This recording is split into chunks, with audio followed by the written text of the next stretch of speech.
சுகமே கவலை விடுமே சிகரம் தொடுமே என் வைகை நதியே மாய சிறகே தேடும் பதில் சொல்வாயோ ஜாம கிளியே எந்த அருகே சாகும் வரை நில்வாயோ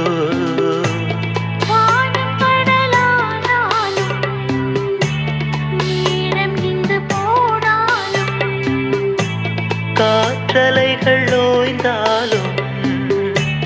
நம் உறவு மாயாதே பாசவளரே பாதி உயிரே இந்த கதை